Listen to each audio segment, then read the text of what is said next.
itu pasti. Saya tadi cuma ngetes. Selamat pagi. Saya kan. Pagi, Pak. Gimana, sehat semua? Sehat.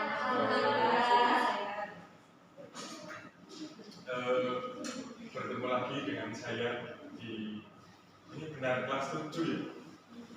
Kelas 7 deh? Iya, Pak. Iya, betul. Ya, ini kelas 7 di mata pelajaran IPA ya? Bukan. Terus apa? PAI, fikih ya? Pelajaran fikih. Ini kok pelajaran mesin? Gimana? Sudah sarapan belum? Belum, Pak. Mau sarapan dulu? Iya, Pak. Ya, sudah sarapan. Ya, di mata pelajaran fikih pada pertemuan kali ini kita akan membahas tentang bersuci. Sebelum kita melakukan pembelajaran, kita berdoa dulu. Dipimpin oleh siapa yang memimpin? Mbak Ala. Ya, silakan. Berdoa selesai. Ya, semoga di pembelajaran kali ini kita bisa melaksanakannya dengan lancar. Kemudian saya absen dulu. Ini ada yang tidak belajar. Apa belajar? Saya lupa bawa buku absen, jadi nggak tahu namanya. Terus berangkat semua ya berarti ya? Ya.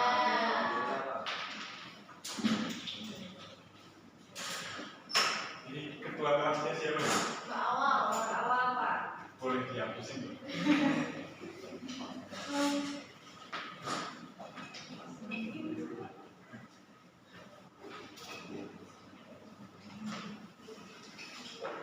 Ya, terima kasih.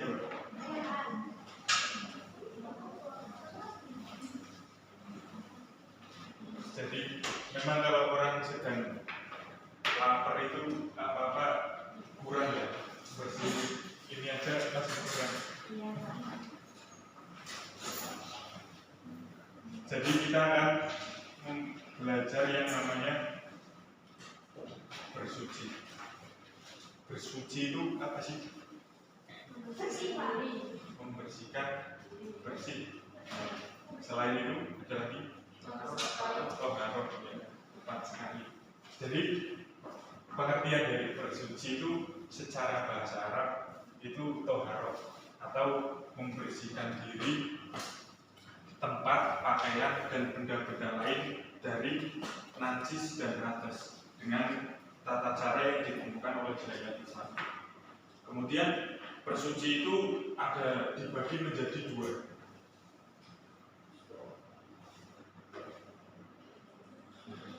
Ya, asapik. Bersuci itu dibagi menjadi dua. Ada bersuci lahiriah atau bersuci yang meliputi kegiatan membersihkan diri, tempat dan benda-benda yang lain dari najis dan hadas yang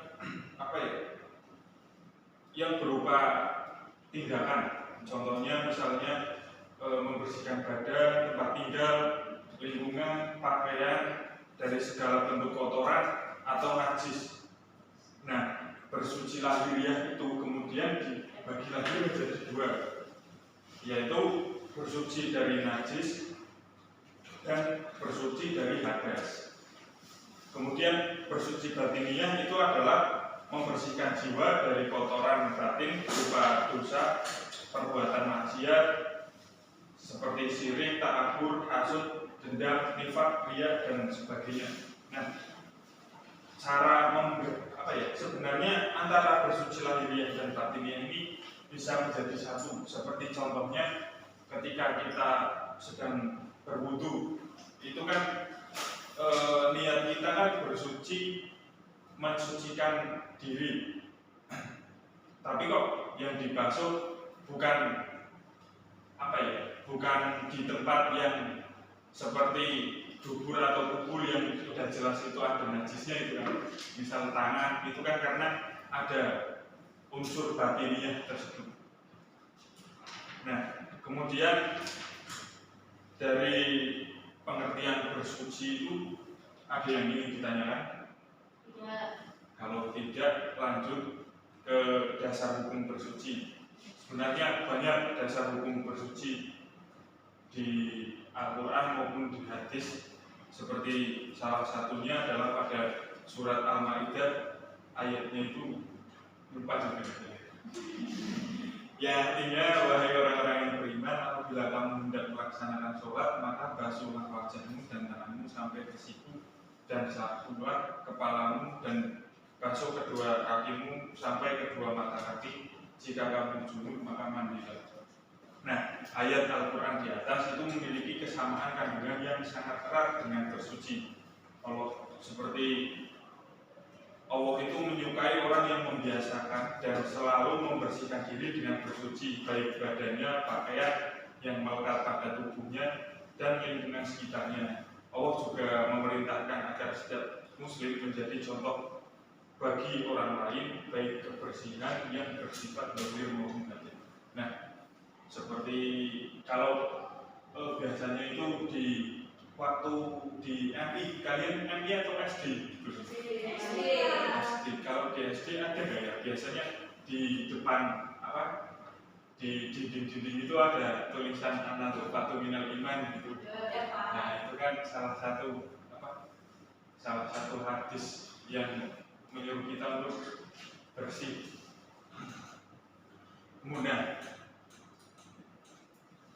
Kemudian ketika kita ingin bersuci itu kira-kira kita mau menggunakan apa?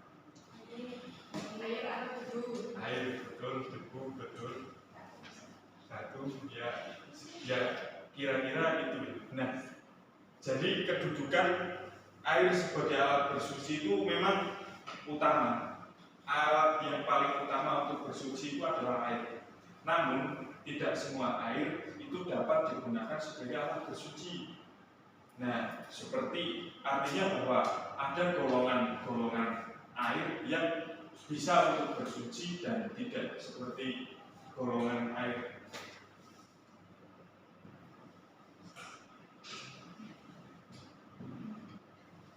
Itu ada air suci dan mensucikan.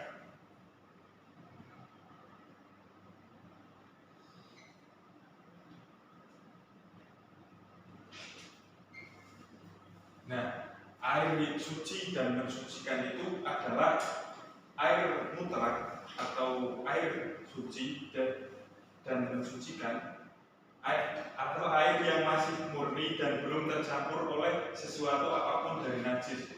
Artinya jenis air ini yang kemudian untuk dapat digunakan bersuci. Air ini juga dapat untuk bersuci selama bau, rasa atau warnanya berubah. Jadi air ini adalah air yang suci dan mensucikan itu air yang ya masih memang sifat dari air tersebut itu tidak berubah. Seperti contohnya air hujan, air dari mata air dari tuk ya. Mata air, kemudian air laut, air sungai gitu. Kemudian ada air, ya betul sekali, mbaknya pinter ini. Suci dan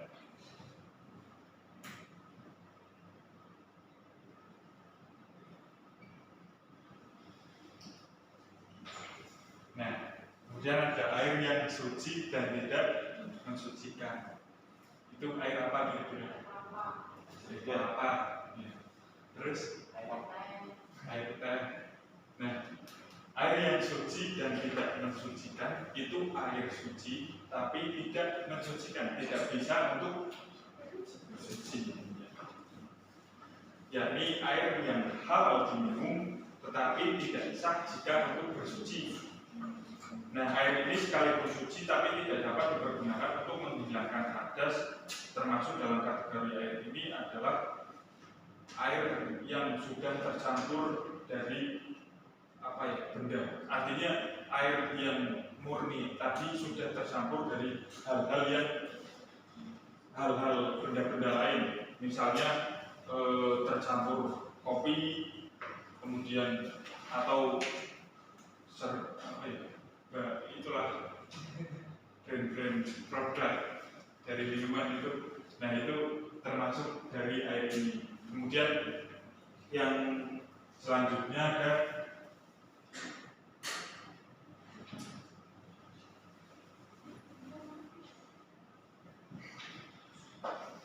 ada air mutanajis. Apa itu air mutanajis? Iya, air yang terkena najis. Betul sekali. Jadi air mutanajis itu air yang terkena najis. Nah, air ini tidak bisa untuk bersuci karena air ini tidak halal untuk diminum dan tidak sah apabila digunakan untuk bersuci. Kemudian ada air mustakmal.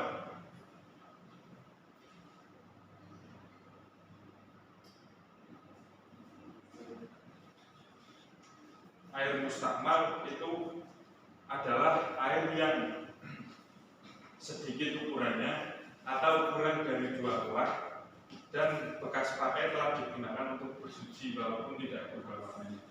Nah, air ini tidak boleh digunakan untuk bersuci karena dikhawatirkan sudah terkena kotoran atau najis yang dapat mengganggu kesehatan. Kemudian yang terakhir ada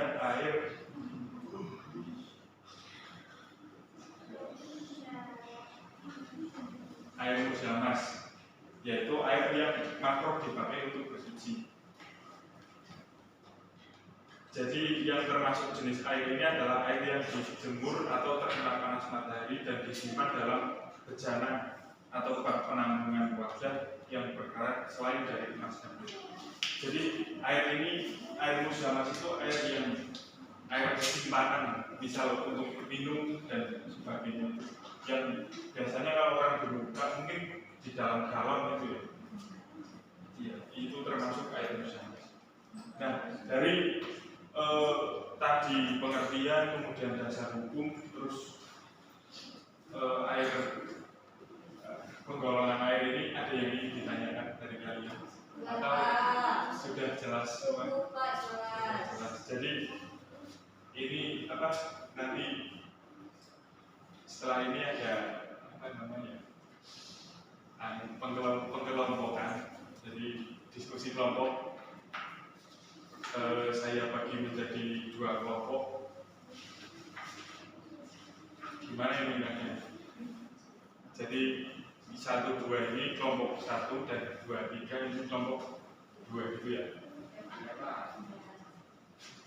Nah, ini mau tak adain itu enggak? Diskusi dulu atau langsung? Jadi nanti saya tata caranya adalah nanti saya beri pertanyaannya sangat sulit sekali. Jadi pengetahuan kalian pemahaman kalian yang tadi saya jelaskan itu sangat mempengaruhi ya. Ya, Pak. Ya. Mbak, ini mau tak beri waktu dulu atau langsung saja ya? Oke, karena memang sudah pintar semua. Iya, Pak. Betul sekali. Nah, jadi nanti saya beri pertanyaan, kemudian cepat-cepatan menjawabnya antara 2 kelompok ini.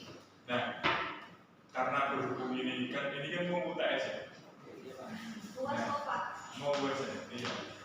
Karena berhubung mau UAS, nanti dari kelompok yang menang itu saya beri nilai ya antara 80-an.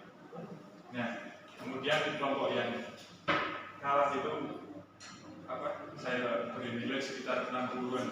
Itu kan buat nilai ulangan kan mending ya. Ya, langsung saja. Pertanyaan pertama, air yang masih murni dan tidak bercampur dengan sesuatu yang lain dinamakan 1. Air mutlak, B. Air mustakmal, C. Air mutanajis, D. Air musyamas. Air mutlak, Pak. Ya, betul sekali. Jangan dong, Pak. Oh iya, lupa. Oh iya. Betul sekali. Kemudian berarti kelompok 2 tadi ya. Iya, Pak. Kemudian soal yang kedua. Jadi ada air 1 ember kecil yang cukup untuk berwudu. Dan ketika hendak dipakai kejatuhan kotoran cicak. Namun sifat air baik warna, rasa, dan baunya tidak mengalami perubahan. Nah, air tersebut termasuk dalam kategori A. Air yang suci namun tidak mensucikan, B. Air yang suci dan mensucikan, C. Air mustakmal, D. Air mutanajis. D, Pak. Air Mutanajis. Ya, betul sekali. Nah, ini kenapa kok menjadi air mutanajis? Karena apa? Tidak berubah warna. Padahal kan tidak berubah warna, kemudian bau, tidak mengalami perubahan. Kenapa menjadi air mutanajis? Ya, tapi kan sifat dari air tersebut tidak berubah.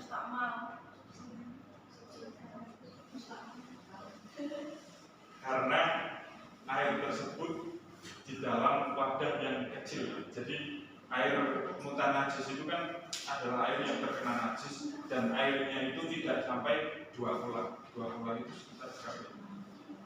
Lupa ya. Kemudian jadi imbang ya ini ya satu-satu. Nah, ini pertanyaan terakhir untuk menentukan kemenangan dari kelompok kalian. Ini pertanyaannya susah karena terakhir ya. Air yang suci dan mensucikan yang bercampur dengan benda lain yang suci hukumnya menjadi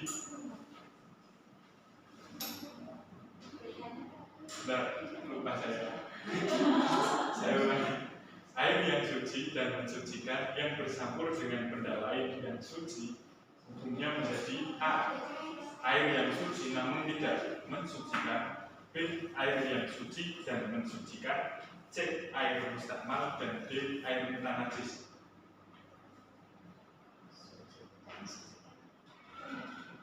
Berarti jawabannya